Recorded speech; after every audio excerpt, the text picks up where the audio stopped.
Sudan has a magic that takes hold of you, for better or for worse. And I had come to Sudan and was interested in Sudan before I met Riek. And I know other people have been caught by the same magic. It is not Sudan is not it's not a very beautiful country. It's the people that are so charming. 29-year-old Emma Mccune came to southern Sudan 3 years ago to help set up primary education. An ex-convent schoolgirl, she met Riek Macher, commander of the Sudan People's Liberation Army, and fell in love. And after a year, actually, I wondered where she was, and then I met another friend who knew where she was, and I wrote to her an official letter, which was in a way official. And then we met. She came. She drove, I think, how many miles? Must have been over 1,000. At their next meeting, Riek proposed, and Emma became the guerrilla commander's wife, the first lady in a society of suffering.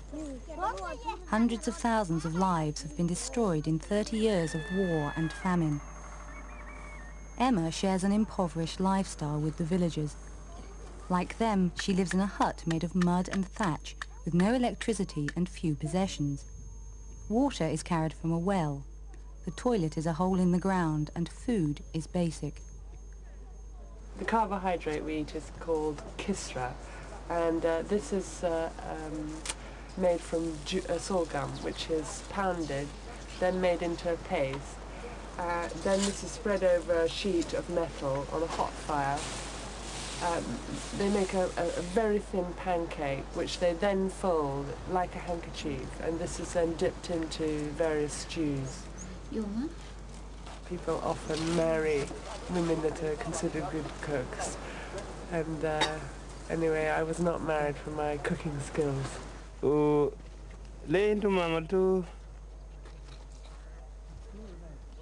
Riek is leading a guerrilla war to win independence for southern Sudan from the northern government. The south and the north are different. The north is Arab and Islamic. The south is Black Africa and Christian. And since 1955, we have been fighting ourselves on those bases. We have been the underdogs. Most tribes here are polygamous. The men can marry as many women as they can afford. Emma is Riek's second wife. Because of the war, there are a lot of women that would otherwise be unmarried if they didn't have a chance to be a second or a third wife. So, in fact, in a situation like southern Sudan, polygamy means that women can bear children and be part of a family and not isolated. Here it's a very open society. You never have to worry that your husband is having an extramarital affair, because you'll hear about it, you'll be told about it. It's not a secret. So how would you feel if Riek's first wife came to live here? Well, she'd have to live in it. She would be, she'd be given a compound, and we'd have to live together.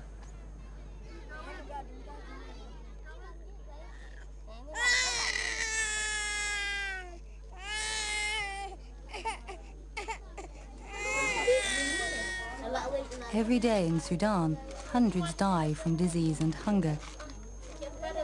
This month, a new tragedy is emerging as an epidemic sweeps the region. 40,000 people have already died, and 1 in 3 of these children in Emma's village are now threatened. But there is no medicine and little food.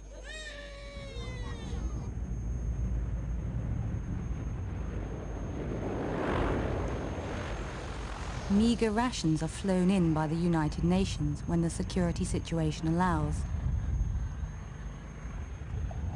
A handful of aid workers struggle on, but lives are still being lost for want of the most simple supplies like milk. This baby died a few hours later.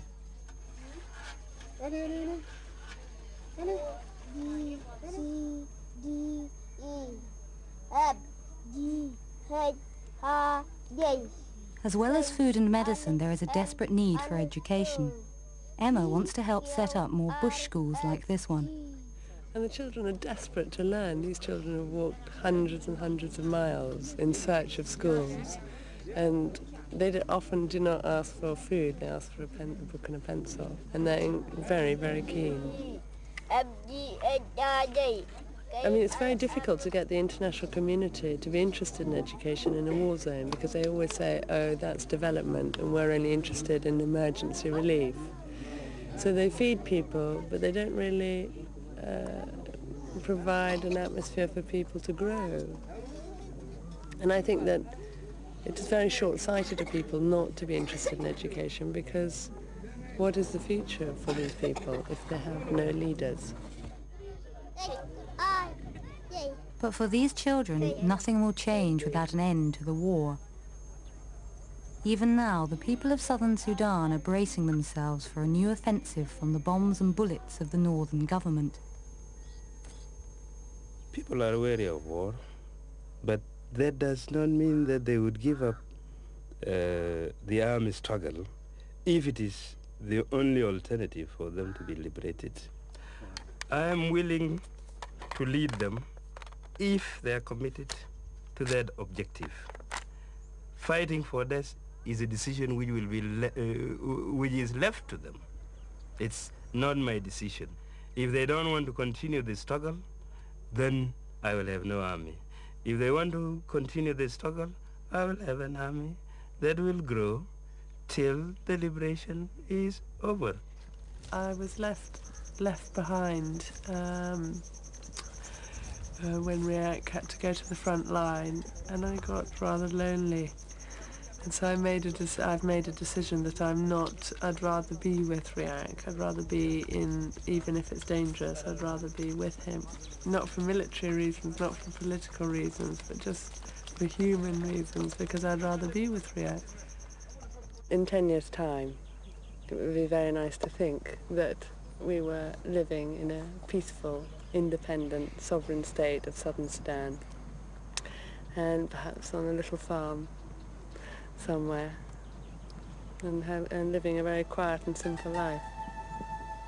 With children? With children.